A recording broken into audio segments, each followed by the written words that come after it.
ISKCON founder Acharya Srila Prabhupada ki jai, Nantakoti Vaishnava Vrinda ki jai, Namacharya Srila Haridas Thakur ki jai, Prem Shri Gaur Shri Krishna Chaitanya Prabhu Nityananda, Shri Advaita Gadadhar Srivasadi Gaur Bhaktivinoda ki jai, Shri Shri Radha Krishna Gaur Gopinath Shari Kunda Radha Kundi Giri Govardhana ki jai, Vrindavan Dhama ki jai, Mathura Dhama ki jai, Navadvip Mayapur Dhama ki jai, Jagannath Puri Dhama ki jai, Gangamai Jamuna Devi ki jai, Bhakti Devi ki jai, Tulsi Maharani ki jai, Samaveta Bhaktivinoda ki jai, Gaur Premanande. All glories to the assembled devotees. All glories to the assembled devotees. All glories to the assembled devotees. All glories to Shri Guru and Gauranga. All glories to Shri Prabhupada. Namo Om Vishnu Padaya Krishna Prasthaya Bhutale Srimati Bhaktivedanta Swami Niti Namane. Namaste Saraswati Devi Gauravani Pacharne Nivasesa Sunyavami Paskachade Sachayana. Vandeham Shri Guru Shri Vijaya Padapamalam Shri Guru Vaishnavam Shri Rupam Sagrajatam Sahagana Raganatam Vitam Stam Sajivam Sadvaitam Sadhutam Parijana Sahitam Krishna Chaitanya Devam Shri Radha Krishna Padam Sahagana Lalita Shri Vishakam Kritam Panchakapa Chupashaki Pasandriya Vichapati Janam Pavani Yoga. So today is 19th of January 2024. Yes? Here at Govardhan. And we're going to explore how to find Krishna in our everyday life. So Srila Rupa Goswami, one of the great teachers in our tradition, has said that the essence of Bhakti Yoga is to always, what? Remember Krishna. And why is that? Because the teacher explains in Bhagavad Gita 8:6, we have now in this life, our body, our family, all these things, is a result of our thoughts and actions in previous lives that we will grab onto. Especially at the time that we're passing from this body, we will grab onto whatever has been most important to us in our life. And just like one time I took our students on a field trip, and on the way back there was a building on fire, and the kids said, "Oh, we want to go see it." So we saw there outside of this burning apartment complex there was a young woman with her 3 children, and she's standing there barefoot. And, when the fire started, she didn't grab her wallet, she didn't grab her shoes, she just grabbed her children.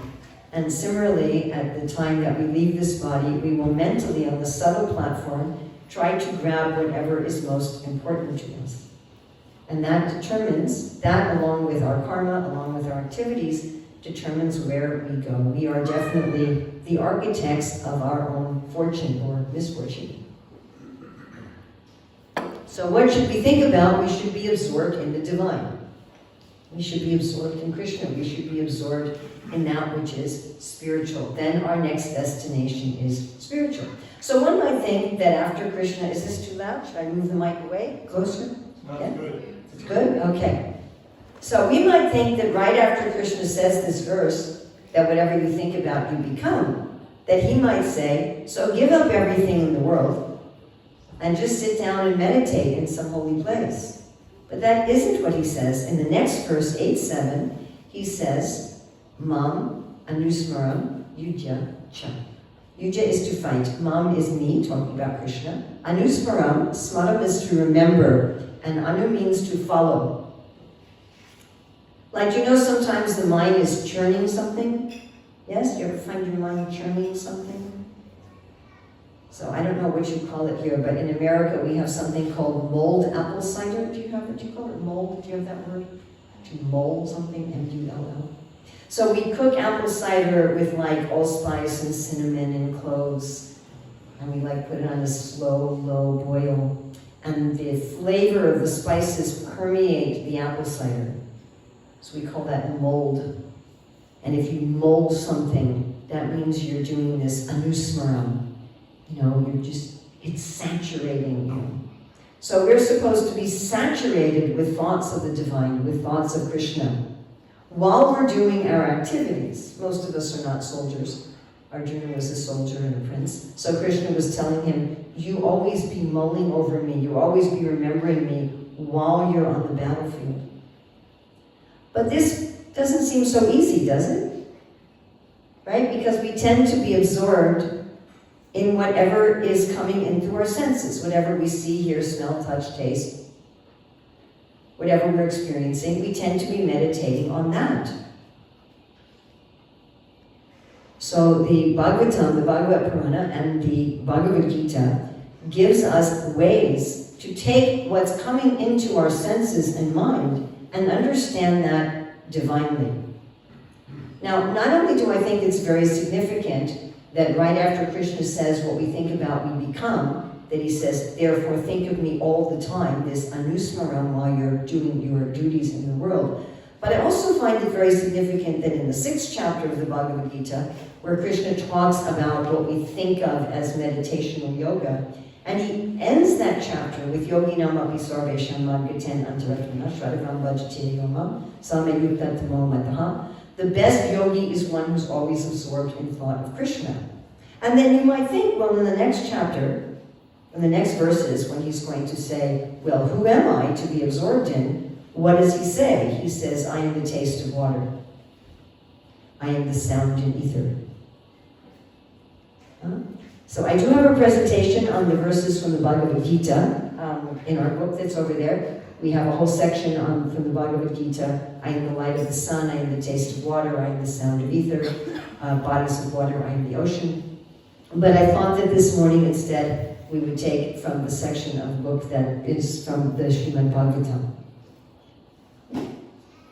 And we're going to focus on this prayer from Queen Kunti, where she says that Krishna is the personality of the form of the universe. Personality of the form of the universe. And we're going to go through a meditation how everything that we see, hear, smell, touch, taste is actually some aspect of the divine. So I'd like to ask each of you, if while we're going through this, maybe you can take some notes on paper, your phone, whatever, and pick 1, 2, or 3 of these that you're going to be meditating on in the next week. And then I'm going to ask at the end for people to give at least one of them. So I'd like you to pick one. Okay? By the way, those of you who want to go deeper, we do have the book, and if you go to YouTube and you go to the channel of Mahatma Das, you'll find a video there called I Am, which is a beautiful musical rendition of these verses, particularly from the Bhagavad Gita, that say the same thing. All right, you ready? All right, now I hope you can see it well. The sun kind of washes out a lot of this here. So, the voice of the Lord is fire.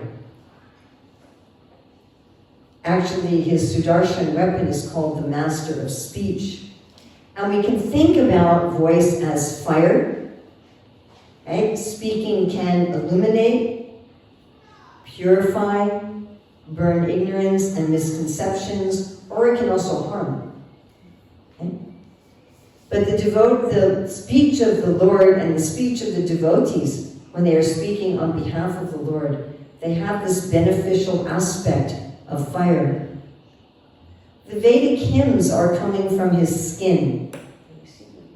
You see like 80% of them.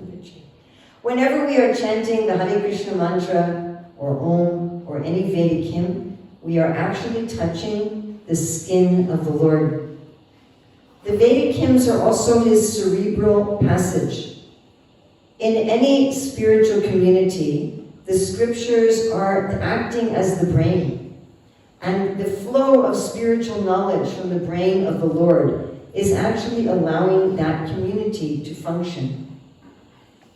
The Vedic mantras are coming from his speaking. Obviously, the Bhagavad Gita is Krishna's direct speaking, but any of the Vedas are the voice of the Lord. This one is one I really like, that his tongue is producing all of the food. So our tongue is eating food, and his tongue is creating food. Everything that we're eating is coming from his tongue. And on his tongue are all rasas, or tastes. Ayurvedically, the tastes are sweet, salty, sour, pungent, bitter, and astringent. But there's also all variety. Rasa can refer to all variety of pleasure. There's a really nice commentary by our great teacher and Acharya Vishwanath Chakravarti Thakur on the 4 essential verses of the Bhagavatam called the Chaturshloki. And there he writes that the Lord is eager to have all of us enjoy his form. Such is also stated, also by Vishwanath Chakravarti Thakur, and the 8th shower of nectar in his book Madhurya Kadambini, that he says when the devotee full of love experiences the Lord, first he experiences the Lord's form of beauty, and all of his senses become like eyes to find this beauty of the Lord. And then he experiences the Lord's fragrance, and all of his senses become like a nose to smell the Lord. And he hears the voice of the Lord rumbling like thunder, and all of his senses become like ears to hear the Lord, and so forth.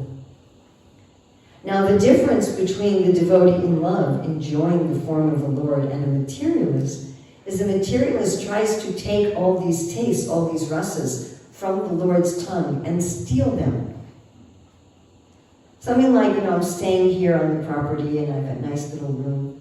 So in my room, most of the furniture is built in, but there is a chair, right? And there is a towel, and there's a bar of soap. Thank you, Sadhana, for the bar of soap. So if I said, well, I'm going to take this chair with me, it's mine. So that's stealing, right? People do that in hotels sometimes. You take the towels. But if I say, I'm going to be using this as the kindness of my hosts, in gratitude and appreciation for my hosts, and I'm going to do my best while I'm here to make my hosts happy. Then my hosts are very happy that I'm enjoying the facility that they're giving me. Do you follow? Yes? They actually want me to enjoy that facility in a mood of love and gratitude toward them. And that's really the difference between a materialist and a spiritualist. A materialist is enjoying all these flavors of pleasure that are on the Lord's tongue, stealing them, trying to exploit them. And the devotees say, oh, this is the mercy of the Lord. On his lips was greed. So our lips can be very greedy. We can be greedy to talk too much, eat too much. What's the Lord greedy for? Love. in his form of Govardhan, what does he say? How does he express his greed? Give me more, give me more. Krishna wants more and more of an atmosphere of love. His smelling powers generate all the medicinal herbs. We know how wonderful it is if we're sick and we take some herbs and we feel better, yeah? That's because that it's the Lord's breath, the Lord's smelling potency that have created all those different fragrances and tastes in the herbs that cure us. Also in his breathing is the wind. So the wind blows through different kinds of weather and changes in our life. And whenever our life is going through changes, that is actually the breathing of the Lord. Now this I don't know if you'll be able to see, but there's a guy there breathing. So the Lord's nostrils are causing us to breathe. Just like our own bodies are made of many different cells, correct? And each of those cells has to breathe. Everybody remembers this from their science class? So when I breathe, then all my little stomach cells and heart cells and muscle cells and bone cells, they can also breathe. Similarly, Srila Prabhupada says we are all cells in the universal form. And when the Lord is breathing, therefore I am breathing. The Lord's breath, inhale, exhale, allows us to take the nutrients we need from the air, the trees to take the nutrients they need, and the symbiotic process that is the Lord's breathing. And everything that we smell is actually his sense of smell. His breathing is creating all the different kinds of fragrances. So our breath also has some smell, often not a very nice one, yeah? So people are taking all these breath mints and so forth, but the Lord's smell is producing all the fragrance. And how wonderful, right? We have jasmine and gardenia and rose, and all of this is coming from the Lord's breathing. And the air is his breath. So we usually distinguish between air and breath, isn't it? When someone dies, their breath becomes air. And we think of air as just inert gases, but that's not a fact. The air is the Lord's breathing. It's full of his prana. Whenever we are breathing, we are actually breathing in the prana and energy of the Lord. And his eyes create form. My eyes see form, his eyes create form. Yeah, we can't do that. I can't look at the table and cheesecake. And I really like this one. By the way, did any of you know Nadia Mani, who's the Kirtanier, wife of Urmila Harinam? So she did all of our illustrations here. And everyone says, I didn't know that she was an artist. Okay, she has really nice one here. Yeah, I really like this, that his eyes are generating all the forms that glitter and shine.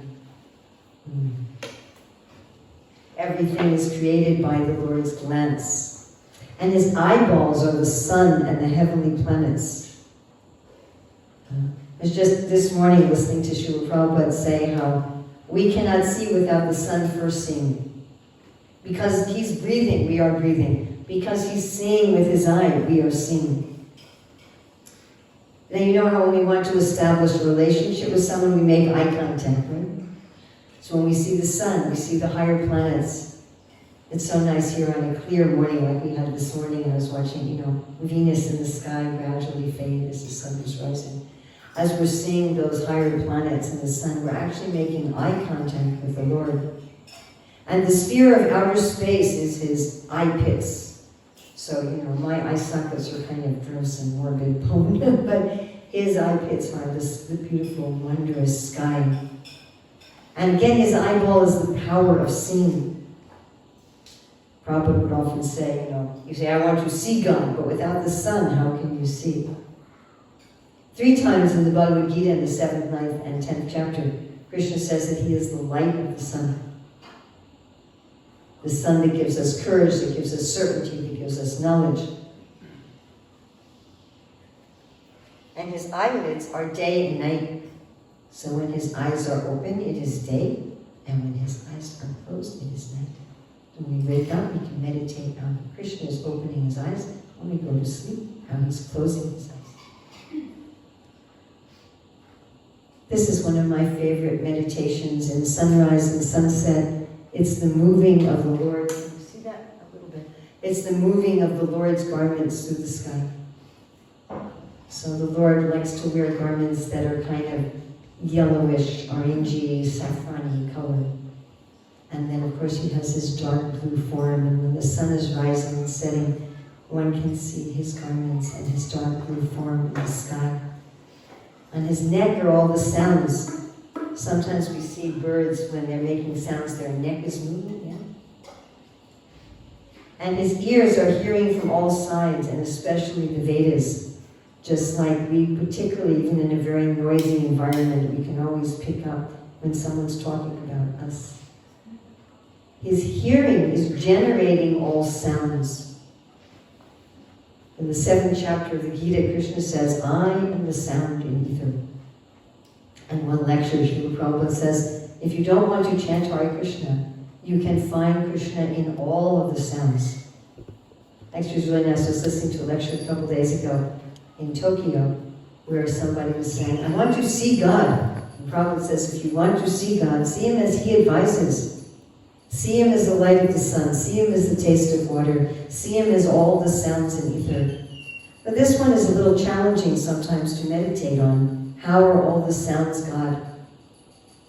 The sound of the bell, the birds, some clanging.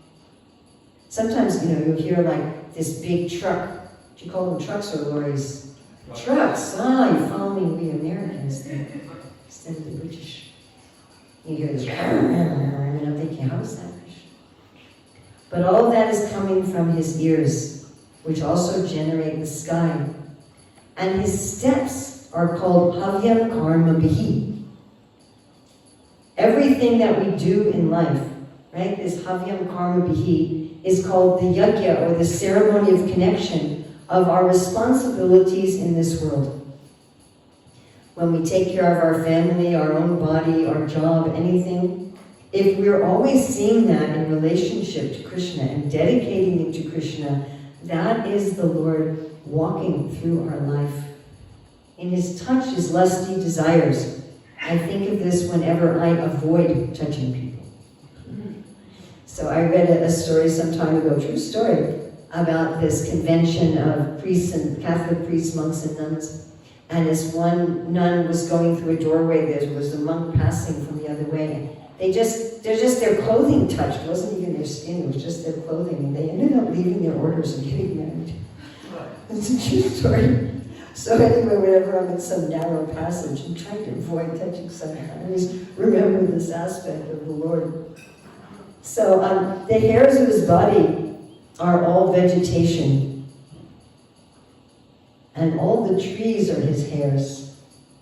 So like sometimes we have some little insect walking on our arm, right? And our hairs can detect the insect walking there. So whenever I'm walking among the trees, I always like to think how I'm so close to Krishna. I'm just walking on him like some little insect walking on his hairs. This is another one I really like to meditate on, how the clouds are the hairs on his head. So of course Krishna's hair is generally blackish, and we do sometimes see the very dark rain clouds, but we often also see white clouds. When does Krishna's hair look whitish? Anyone here tell me, when does Krishna's hair look whitish? It's covered in the dust. The dust, yeah. What time of the day is that especially? In the afternoon. In the afternoon, when Krishna's coming back, you should get a Mahasweet. Make sure he gets whoever's in charge of the sweet. So Krishna, when he comes back in the afternoon with his cows, the cows are raising dust, and he gets in his hair. And you can think of that when you see the white clouds. Oh, Krishna's coming home with the cows. There's another time mentioned in the Bhagavatam that Krishna's hair also gets white from dust. Anybody know where that reference is? First canto, 9th chapter.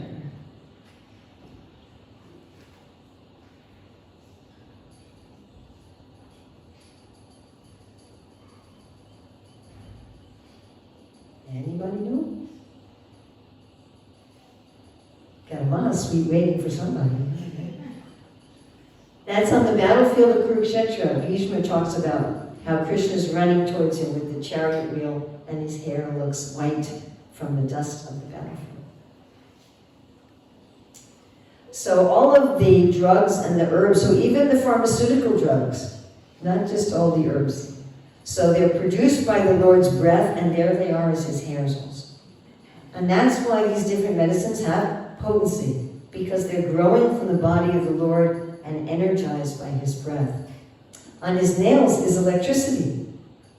Whenever you turn on a light switch, turn on your phone, that's the touch of the Lord's nails. And on his nails are the horse, mule, camel, and elephant. So these are all working animals. So nowadays, of course, human society uses mostly machines. But these are the traditional animals that worked in human society, and just like our nails can act as tools. Well, this is another one of my favorites. So on the Lord's nails are all the stones. And whenever I see anybody who has painted nails, right? Especially women tend to paint their nails. And you think, oh, Krishna's nails actually are like emeralds and rubies and diamonds. Actually, it's described that Krishna's toenails are so effulgent that when he rests his feet on multicolored jeweled footrests, that the brilliance of his jewel-like toenails washes out all the other colors. Wild animals are on his belt zone. So what does our belt do? Our belt is functional. It holds up our clothes. And these wild animals also perform a very important function in the whole ecosystem. Perhaps many of you have seen it. Actually, I just posted it on Facebook. There's like a 10-minute video about how in Yellowstone National Park, when they reintroduced the wolves, it changed the whole ecosystem. They just reintroduced one pack of wolves. And it changed how the rivers flowed. It changed how the forests were developing. It changed which animals were flourishing. So these various animals, they act as the Lord's belt, keeping the whole ecosystem together. His feet give us protection from all kinds of fear. This is something you can remember when we're walking. Especially if we're walking on uneven ground or where there's stairs and we're really conscious of our feet, giving us stability and protection from fear. From his genitals come all of the rain. So generally a male can produce offspring only of its own species.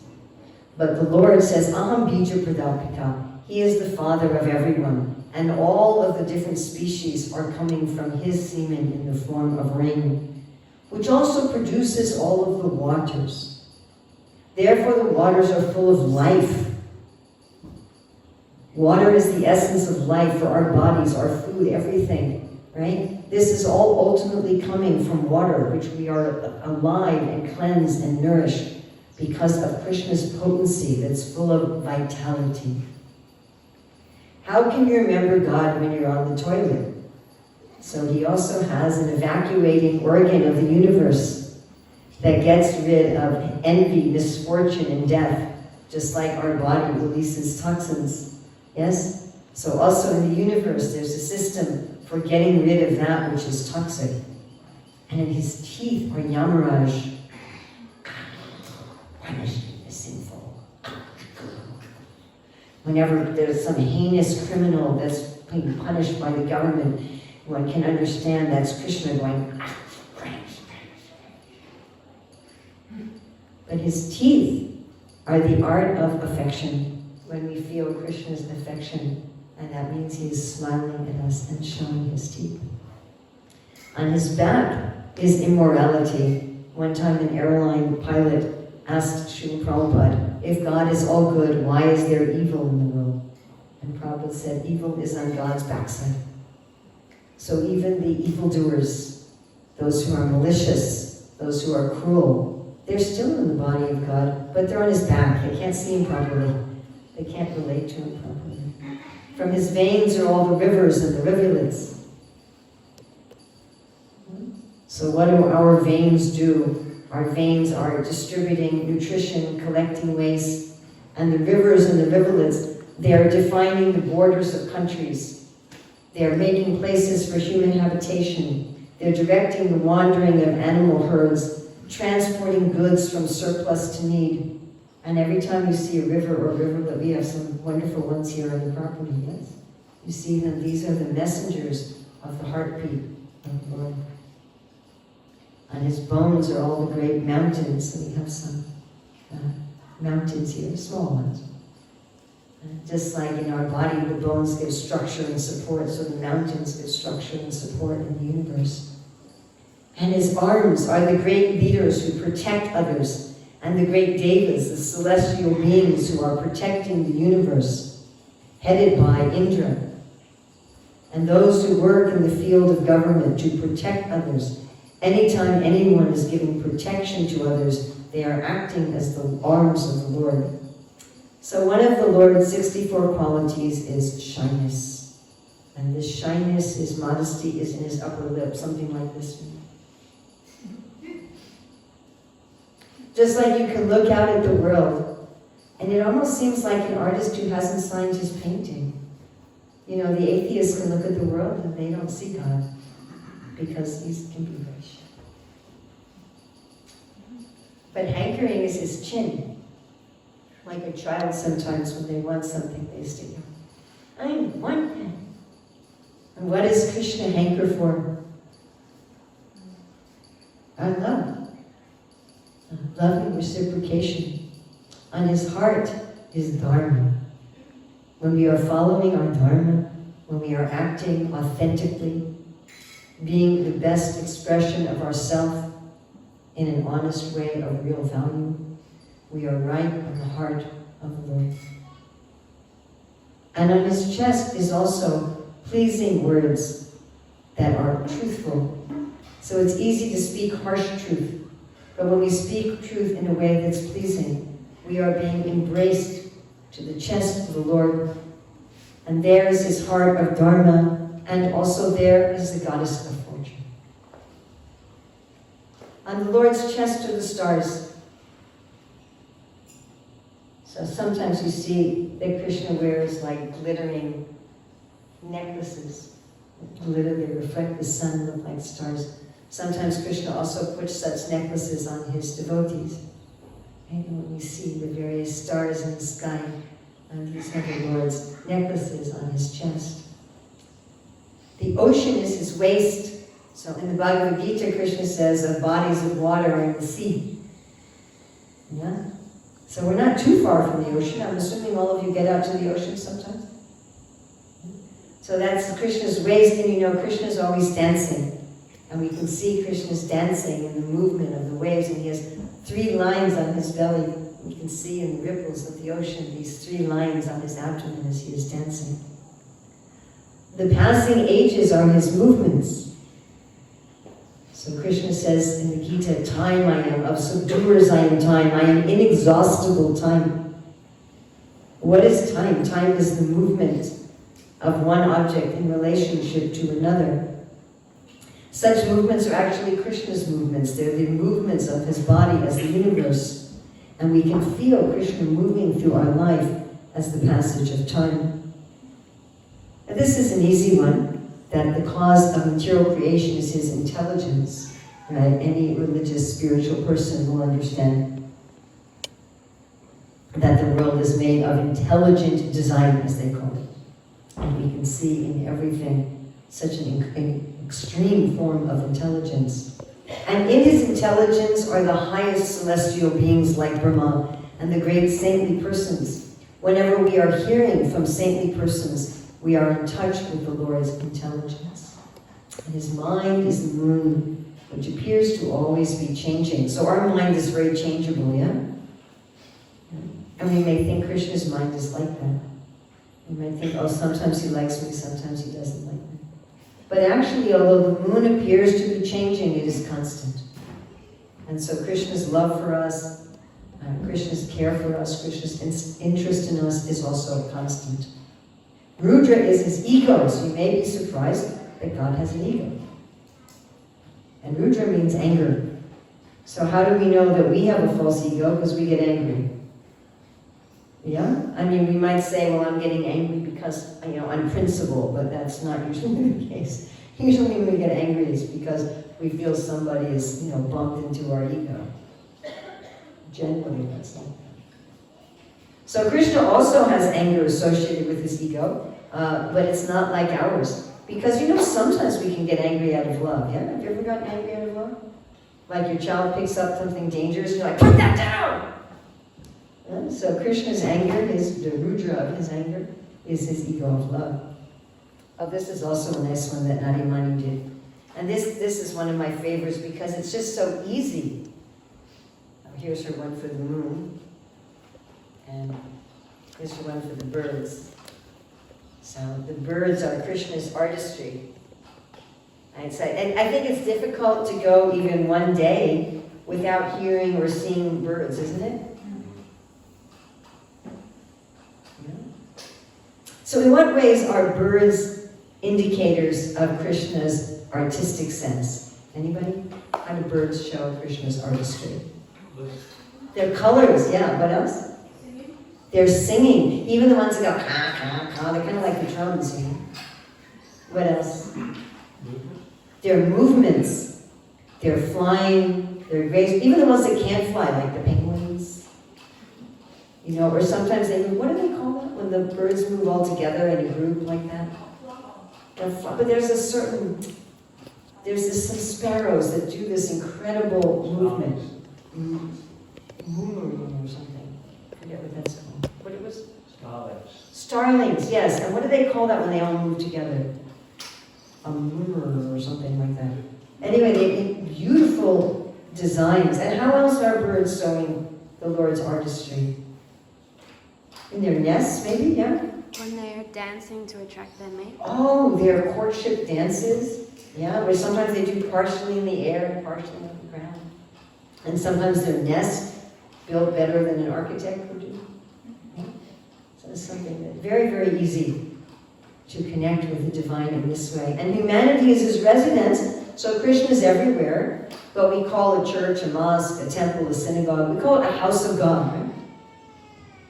And that is where the Lord lives. And the angels show his musical rhythm. So in every culture, the angels are generally shown as musicians, isn't it? All right, now the demon soldiers are his prowess. Wait, what? How is that? Like Krishna says in the Bhagavad Gita, I am the strength of the strong, devoid of passion and desire. And later on he just says, I am the strength of the strong. I'm all strength. So what's that conversation Hiranyakashipu has with Prahlad about strength? Does anybody remember that? Where do you get your strength from? Yeah. He says, where do you get your superhuman power from, Prahlad? Hiranyakashipu was the first child abuser in the universe. He kept trying to kill his son, and he couldn't do it. His son wasn't killable. And so he asked him this question, where are you getting your power? What does his son say? From the same place you do, from God. So even the demons who hate God and who try to conquer just with brute force, even they're getting their power from Krishna. His thighs are the Vaishyas, so on our thighs is the strongest bone in our body, our femur. And just like that, those who are Vaishyas, they're providing all the food and all the raw materials for society. They're supporting the whole society. And the Shudras are particularly under the protection of his feet. I find it very significant that of all the Varnas, especially the Lord protects the Shudras. Why? Because they have this mood of service. They have a mood of service so dear to the Lord. In the Lord's navel is the sky. In the third canto it says that the whole universe has come from the Lord's navel and it desires to go back. The upper planets are on his chest. On his eyebrows are the regulating principles. So when we're doing the right thing, he's going like this. When we're doing the wrong thing, he's going like this. And anger is on his forehead. So often when we're angry, our forehead gets a little furrowed, right? So I like to think, when we're angry, it's like we're stuck in one of these creases of the Lord's forehead. We're next to him, but we can't really see him. On his shadow is death. You can say, how does he have a shadow? He's all effulgent. But when we turn from him, then we are experiencing shadow. And his smile is the illusory energy. So this is material illusion and spiritual illusion of love is his smile. And throughout his body is all living beings. So again, we do have our book if you'd like to go more deeply into this. And I'd like to ask each of you, so someone can volunteer, which one of these are you planning to meditate on in the next week? Birds. Birds. The birds. That's his artistic sense. Anyone else?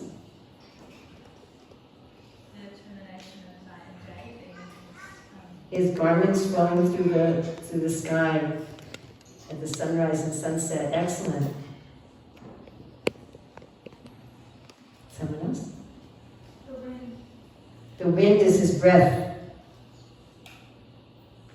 Demoniac power is being representation of. The demoniac power is being representation of his strength. All right. Someone else? His feet protect us from fear. His feet protect us from fear. Now, somebody else. His mouth. His mouth is fire. His speaking in his mouth is fire. Very nice. Somebody else. All the tastes on his tongue. All of our tastes, all the pleasures are on his tongue. Yes. His hairs are like the trees. His hairs are like the trees. When we're walking through the trees, we're walking through the hairs on his form. Somebody else? Herbs. Huh? Herbs. Medicine. The herbs. The herbs are also the hairs on his body, and they have the potency of his breath. Excellent. The rivers are his veins, and even the little riverlets. Even the little streams and rivulets are his veins. Sun. The sun is his eye. Yes. Giving us knowledge, giving us security, allowing us to see, and letting us have eye contact with him. His teeth are like Yamaraj. His teeth are like Yamaraj, yes. The clouds are The clouds of the hair on his head. So Prabhupada talks about, you ready? That if we see like this, if we meditate like this, he says there'll be no material world.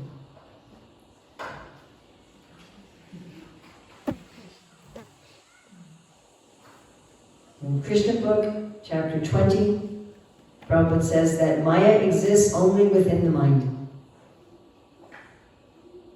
And if we meditate like this, if we see the sunlight, the trees, the rivers, the grass, all living entities, as part of the Lord, then for us, Prabhupada said, there'll be no material world. He said one time in the lecture, he said 3 times, there'll be no material world, there'll be no material world. Of course, we'll still have a physical body, and we'll get cuts and scrapes and sniffles and sneezes, or tragedies. But we will not experience it as the material world. We will experience Sarvakalam Vidam Brahman. Everything is spirit. Vasudevam Sarvamiti. That Krishna is everything.